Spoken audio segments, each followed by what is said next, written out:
think I mentioned earlier that Samantha Baumgartner made the first banjo recording, and she was from North Carolina. Her friend Eva Davis played fiddle. Her first instrument was a gourd banjo. Charlie Poole is well known in North Carolina folk music circles. He had an amazing career, was an amazing banjoist and singer. He made his first banjo. It was a gourd banjo. The young folks at Foxfire, and if you don't have Foxfire books, you should have some of them. They're absolutely wonderful. But in the third and sixth Foxfire books, they talk about banjos and banjo making, and I think it's the sixth they talk about the gourd banjo. They found a gentleman who was a concert violinist who told them that his grandfather had made gourd banjos, and it was his first instrument when he was a boy. So they found a man named Leonard Webb who made a gourd banjo for them, because his father and uncle, and I guess his grandfather, had made the things. So these gourd banjos were in existence not only in North Carolina into the 20th century. They were played in Kentucky until around 1950.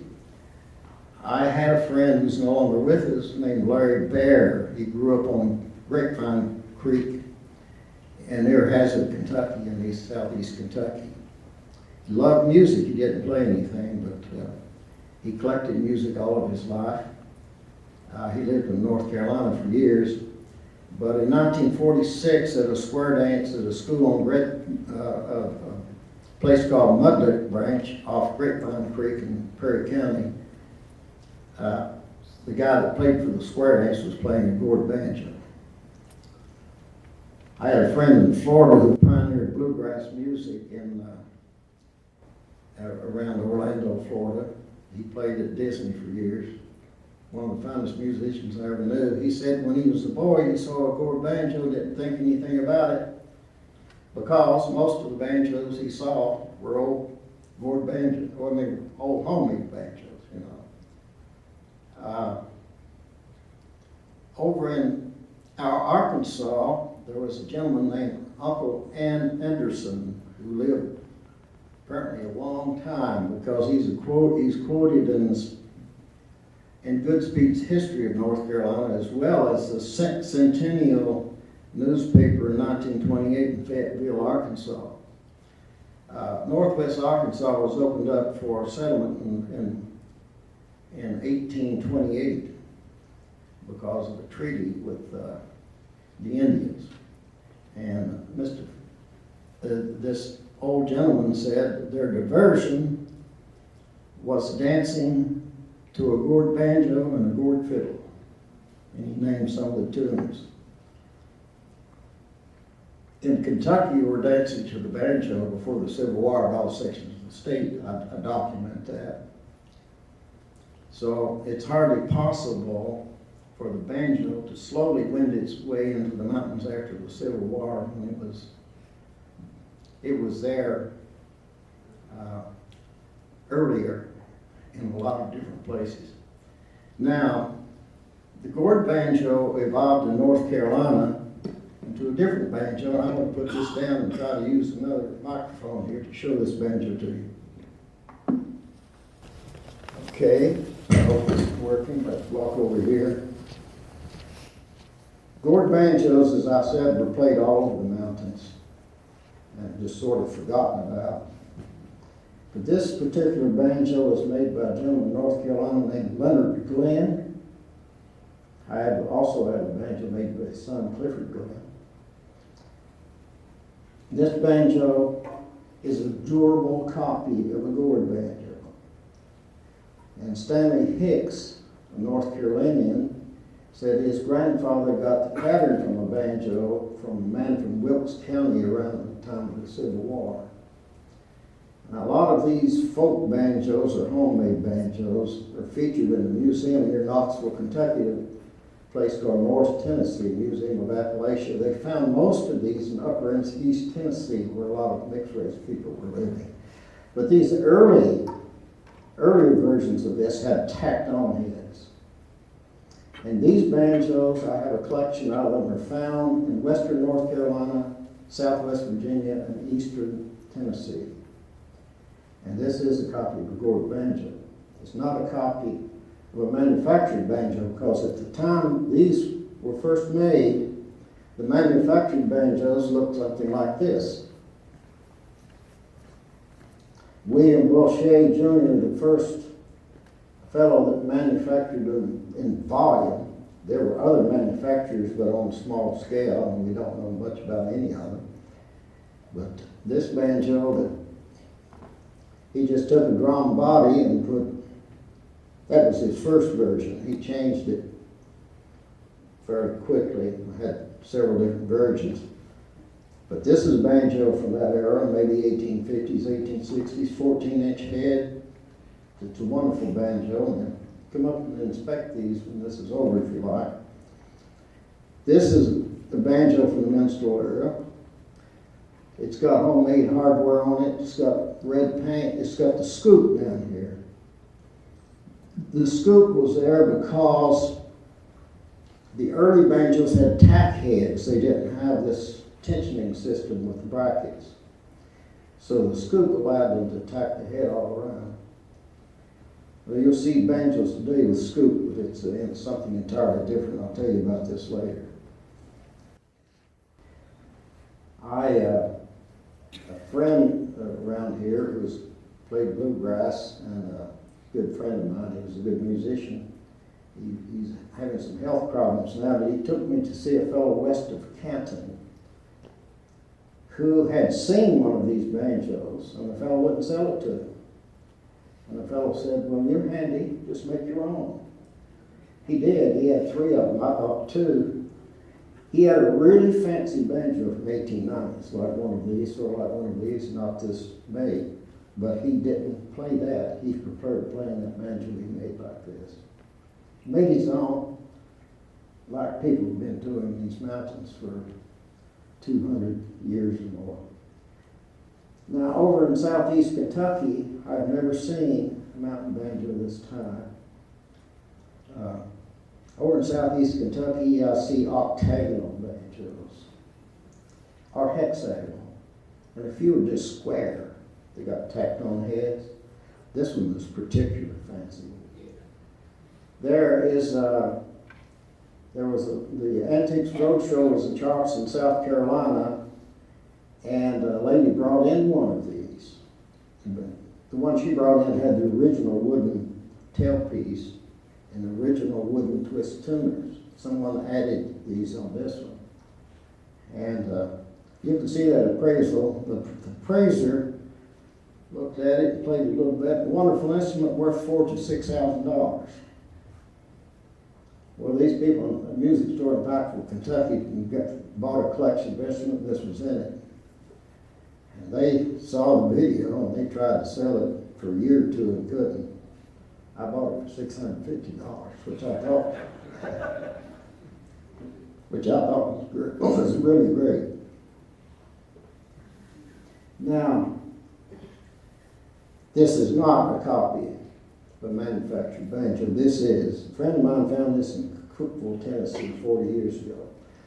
When manufactured banjos started coming out, a lot of people in the mountains didn't see them until it came to Sears Roebuck or Montgomery Ward. Larry Baer, who grew up on Grapevine Creek, as I told you, saw the first manufactured banjo on Grapevine Creek. It was ordered from Sears Roebuck, and that was around 38 or 40. But the copies of the manufactured banjos you'll find sort of throughout the South, and they have hardware on them that you could order at that time. And they're usually very simple. This one was played a lot. I mean, it's really worn here. It's a wonderful little instrument. I have several of these. But this is a copy of the manufactured banjo. these are not. This is a copy of the gourd banjo, and I don't know, Cliff Hicks has a photo of a Civil War soldier playing an octagonal banjo, so someone might have seen one and copied it from it, but it is an odd way to construct a banjo. In fact, I bought one yesterday. This music dealer from Knoxville, Tennessee, had found one over in Louisville and said, his buddy said, it's got to be a slave instrument. It's old. It was octagonal, well played, and really nice. So a lot of people, when they left East Kentucky, went to Louisville, so that's how it got there. Now, during the minstrel era, I've talked a little bit about the early banjo in the Caribbean, which is this instrument here, with 4 strings, 1 short string, gourd body. This was a copy of a museum found in a banjo found in a Paris museum. A guy named Victor Schucher, Frenchman, was in the islands, in I think 1840 and 41 maybe, and picked up instruments. In the early 1870s, he donated them to this museum. And a friend of mine went over and copied it when they found it. It had been sort of lost because it was in 2 pieces. They were stored in 2 separate places. But this is a very interesting banjo, a copy of what they call the early banjo. And some of the guys in this book say it developed in the Caribbean, but I found evidence that it was in Africa as I thought it was. Now, what happened to the banjo in the early 1800s, where people were blackening their faces and stereotyping African Americans? One of the first was T.D. Rice. They called him Daddy Rice. He copied an old elderly gentleman who did a dance called Jump Jim Crow. Now, Jim Crow was a trickster figure in African American folklore. And so he saw this old gentleman doing it, and depending on which expert you read, it happened in Louisville or Cincinnati or Pittsburgh, but it did happen somewhere. And he was tremendously popular. He toured England with this song in 1836. So people started blacking up their faces in circuses and stereotyping African Americans. One of the first minstrels, as they call themselves, was a circus clown called George Nichols. He sang a song called Picayune Butlers Come to Town. And he got it from a copper-colored gentleman that was from the islands who played the banjo, apparently from New Orleans all up to Cincinnati. He was known, except we can't find any records of him. That stuff wasn't written down, but we have the song. It is in a banjo tutor that was written in 1858, and it described him playing a 3-string banjo. And it was a very popular song during minstrelsy. But he was playing apparently up and down the river. He was so popular that one of the early minstrels from New York adopted the name Picayune. He was called Pick Butler. He was supposed to have been the best banjo player among minstrels. And they had a big banjo contest in New York, and I think around 1857 he entered. Everybody expected him to win it, but he apparently was too drunk to play. Lost the contest. Anyway, seems like a little bit of drinking might go along with playing these things. You saw the Africans drinking the palm wine, right? And when I was a boy and the culture was shattered, I played for my friends. We'd get a little beer, a little moonshine, and get up in the head of some long hollow, and I'd say, boys, cut me off. I played the same song twice. But anyway, a gentleman named Sweeney from Buckingham County, Virginia, started blacking his face, and he played the banjo. Apparently he learned from slaves in the area. And he's first recorded playing the circus in around 1836. He hit the big time in New York. Now, most of the time there was a dancer. He was playing for a dancer. Because the dancers previously had played to a fiddle, but a good banjo player can lay down a better line for a dancer than a fiddler can, in my opinion. And on most of these marquees, it's the dancer that's the big attraction. But anyway, he was one of the early blackface minstrels. Another early minstrel was Archibald Ferguson. We would not have known a single thing about it except a circus manager 34 years later wrote a letter to a newspaper in New York about it. The most famous minstrel of all is Dan Emmett. And if you're interested in minstrelry, the book to read is Hans Nathan's book, Dan Emmett and the Rise of Early Negro Minstrelry. And he documents this in this book. Dan Emmett was a professional performer.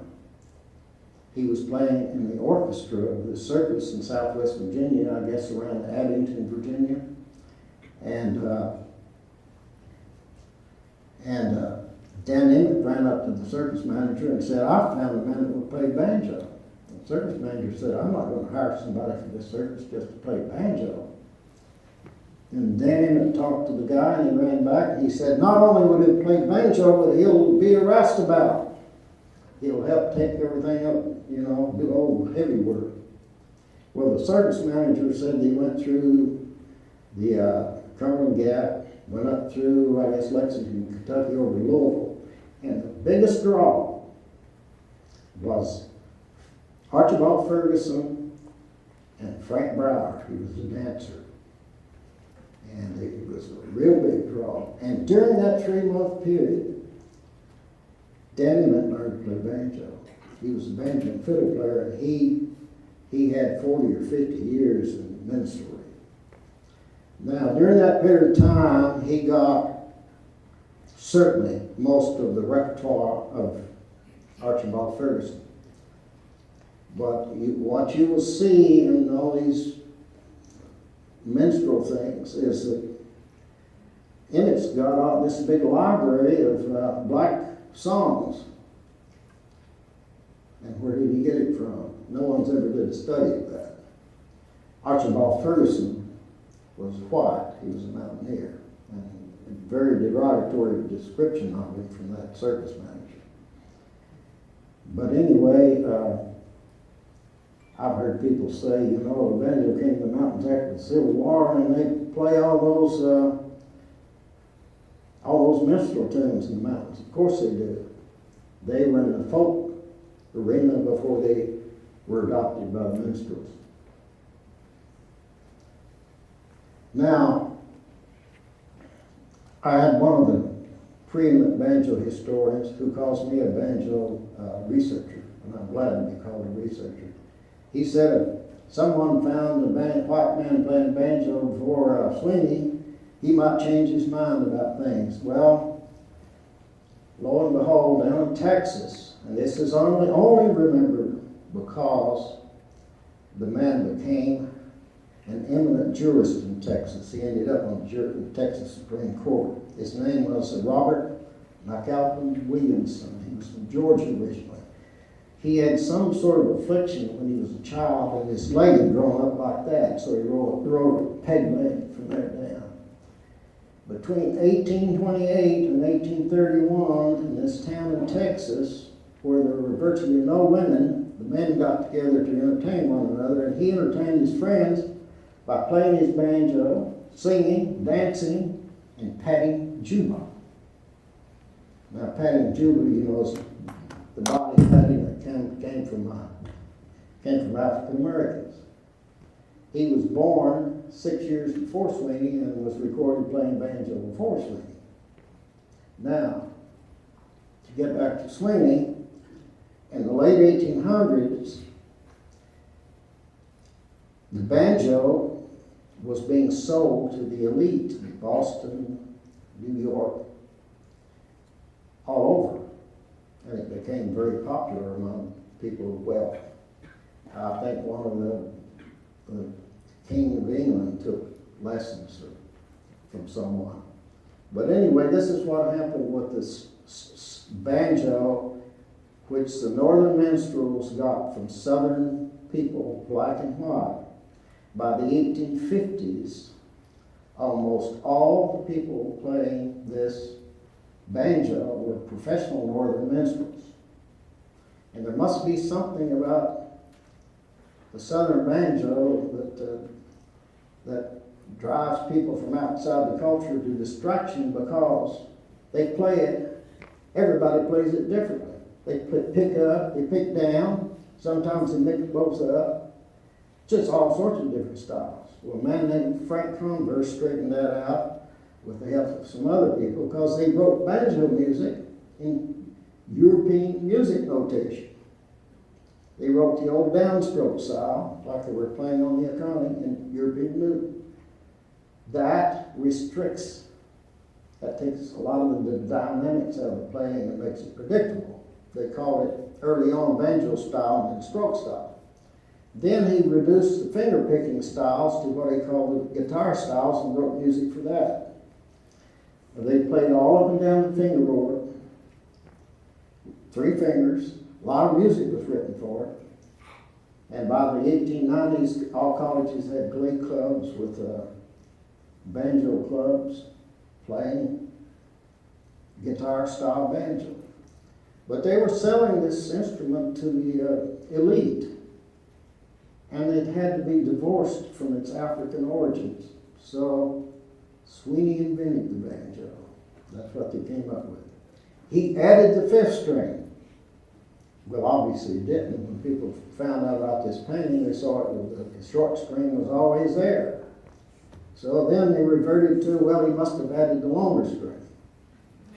Well, there were a lot of 5-string instruments in Africa. It's awful strange to me that it took a white man to figure out that you could put another string on that damn thing. Because it became very popular in England, and very quickly they put lots of strings on it. This is an English banjo. So really fancy. It's got 7 strings, 6 longs and 1 short. I would put this in about 1860s. But what they played in England was the written music, the stroke style, the old downstroke style, and written music, and the new guitar style, which was played on instruments like these. The music drove the development of the banjos. When people started playing it on stage, it drove the manufacturer of banjos, and they had no frets. You had the smooth fingerboard. And by the way, people in the mountains quite often would get a banjo and pull the frets out, because you can get more notes without the frets. I had a lady bring a banjo to me in Florida. She was from North Carolina. The banjo had belonged to her grandfather. And she had taken it to a music store. They wanted to modernize the thing, put these good tunes, do this, that, and the other. And I showed her where her grandfather played it and how he did. I said, your grandfather pulled the frets out because he didn't want them. He didn't need them. And I told her what to do to preserve the banjo like he played it. So there was a guy over in Kentucky who refused to play, one of the more famous players over there, on anything that had frets on it. But anyway, the finger-picking style that was developed in the 1860s, standardized the play. It was sold to the upper class. They were writing music for it. They had banjo bands with banjos all different sizes. The most prolific manufacturer of that area was Samuel Swain Stewart, S.S. Stewart. And he was a promoter. He promoted the banjo. And they were playing all sorts of semi-classical music on the banjo. William Tell Overture was a popular one on the banjo at that time. But Stewart, early on, manufactured this little banjo, which he called a piccolo banjo, and then the banjarine, these are pretty fancy examples. And the bass banjo. So if you had an all banjo band in Philadelphia, I think one of the bands had as many as 80 members. Of course, they had some other instruments in there because in the 1890s, the mandolin grew very popular, and they eventually developed all mandolin bands. But I just brought a selection here to show you the different sizes of banjos. This is pretty ornate, and it's got a 6-string. It's got an extra peg in the middle of the peg head.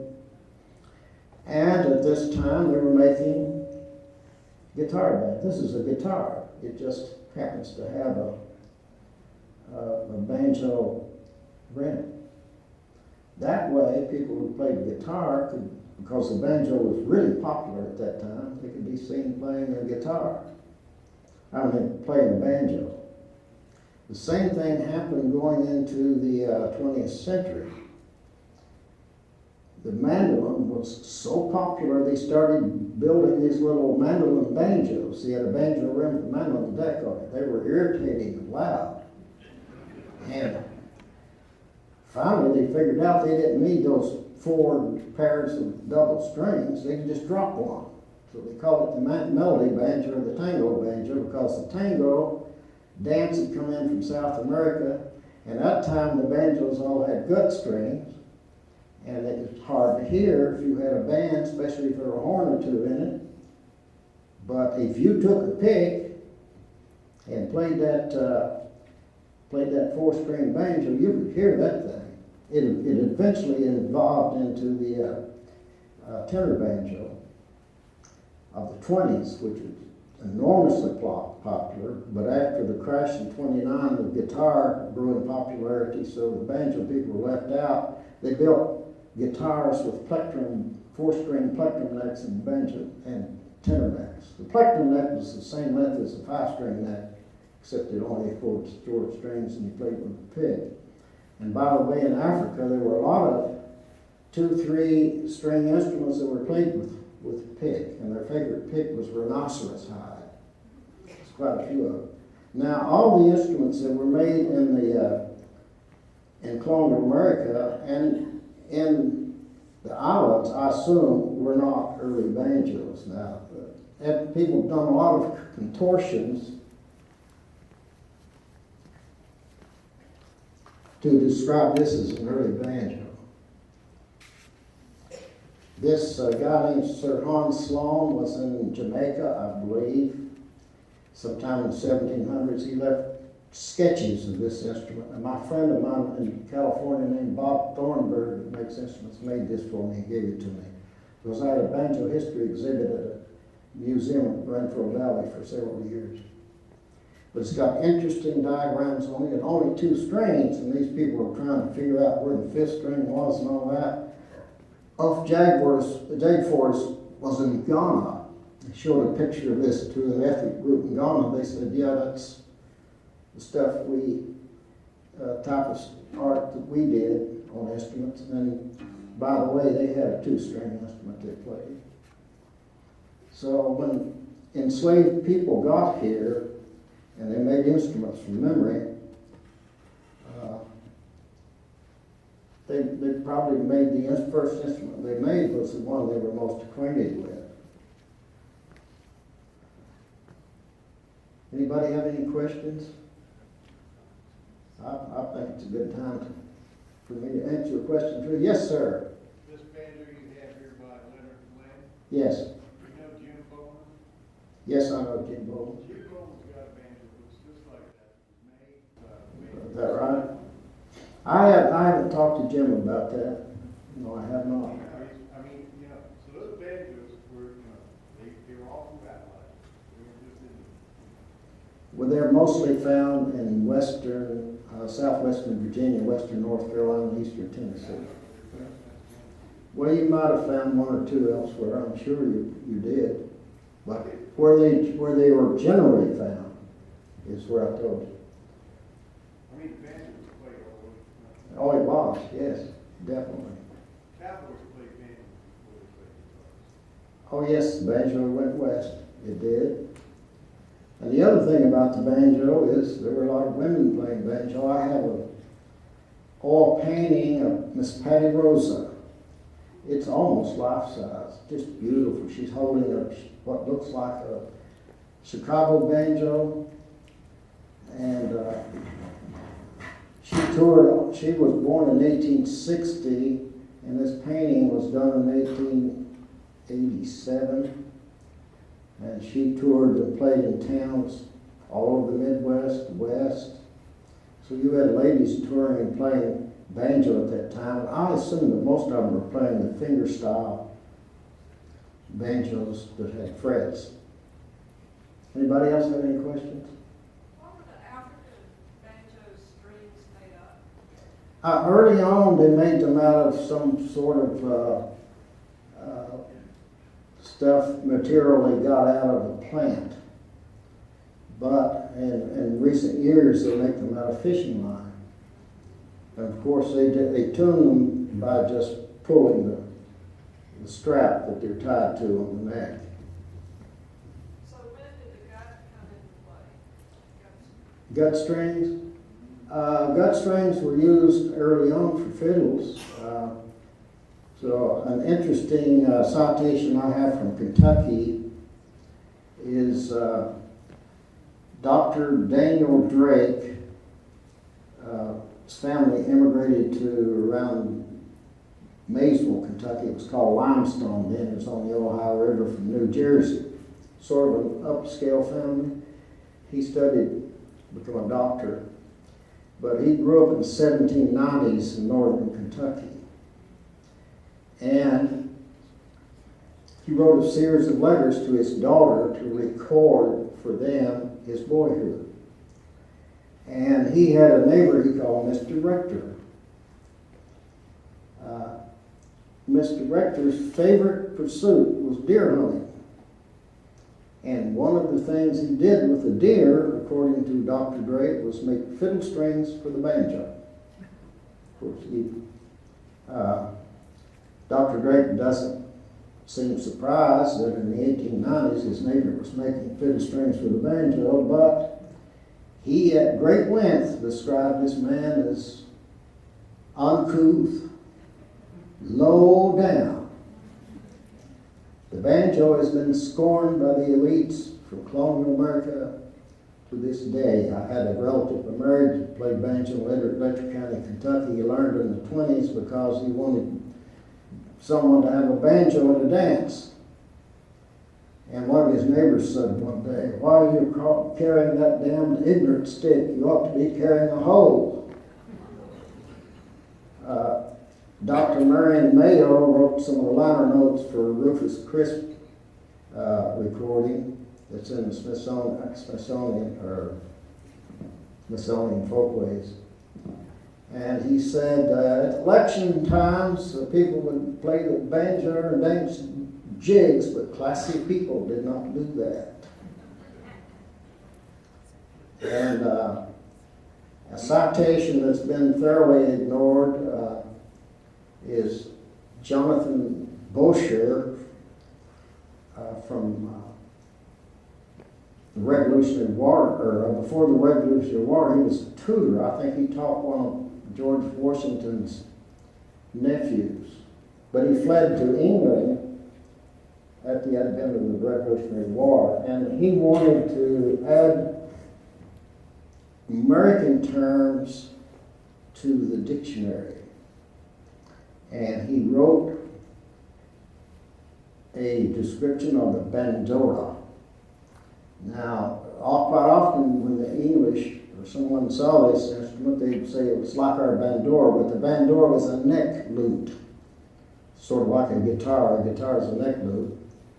It doesn't have that spike running through like a banjo does from one end to the other.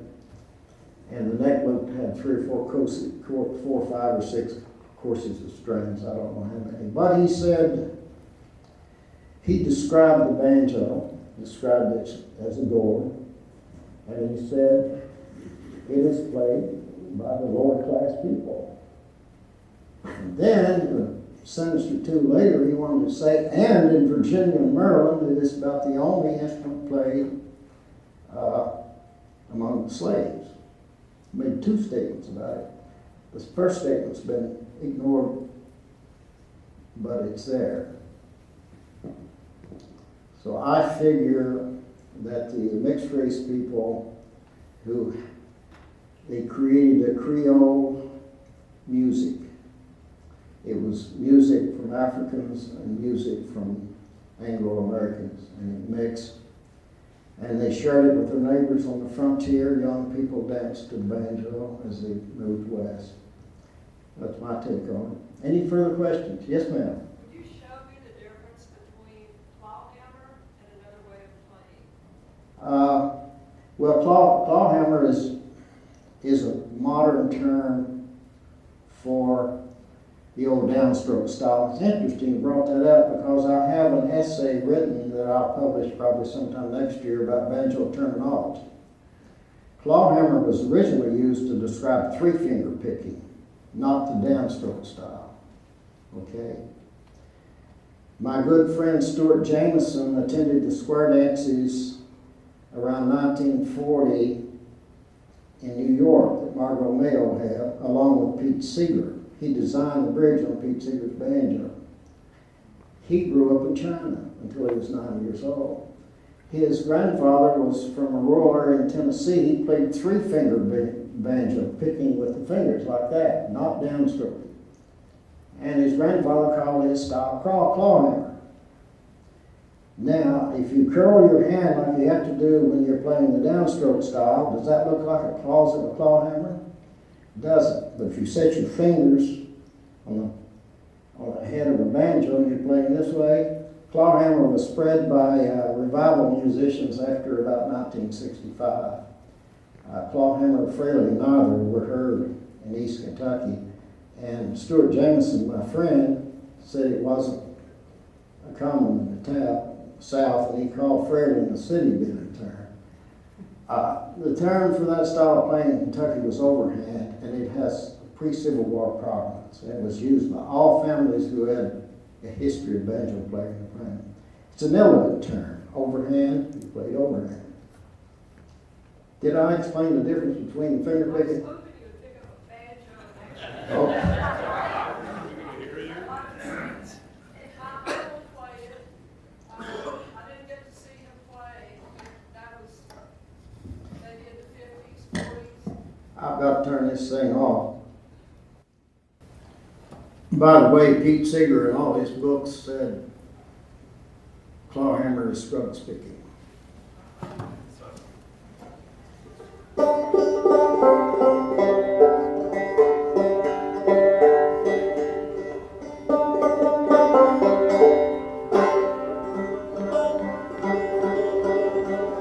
I am from old East Virginia, North Carolina, I did go.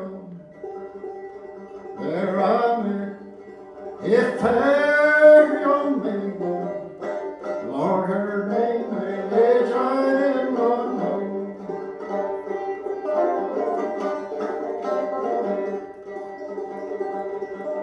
Oh, her hair was dark brown curly, and her cheeks were of a rosy red.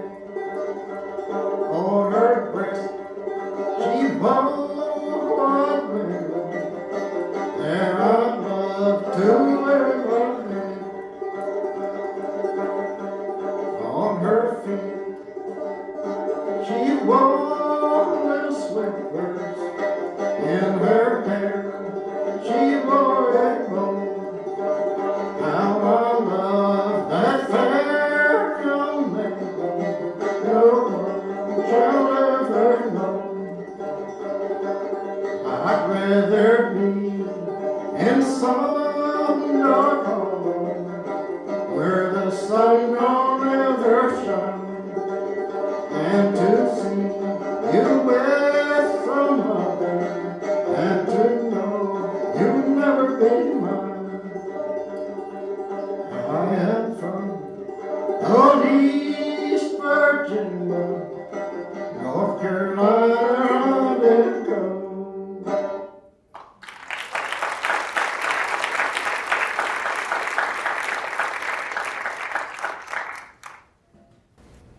That was overhand, Yes. or as some people call it today, clawhammer refrain. It's one of the Kentucky styles. And that song records the movement of people from North Carolina, from East Virginia into North Carolina. It's usually sung that way. Occasionally you hear it changed with another state, but that song is a record of a migration. My ancestors, most of them, came through from East Virginia down through North Carolina, over into Southwest Virginia, East Tennessee, and into Kentucky. And that is a banjo song. You will rarely, if ever, heard it sung without the banjo. There are some songs that are associated with the banjo, and that is one of them. And it tells, as I said, the movement of people, and it gives you some idea of how long the banjo has been in the mountains. Does anybody have any questions about that? What do you call the strut style? Scrug style is what use the bluegrass bands. They use 3 steel picks. They got a heavier instrument. They're 3-finger picking. I do a little bit of it. I love it, but I can't really do it. I just never really got into it that much. But the difference between a bluegrass banjo and an old-time banjo is the bluegrass banjo is an ensemble instrument. It sounds best played with other instruments, or at least the guitar. Whereas the old-time banjo is a more personal instrument. You can play it with other people, or it's also a solo instrument.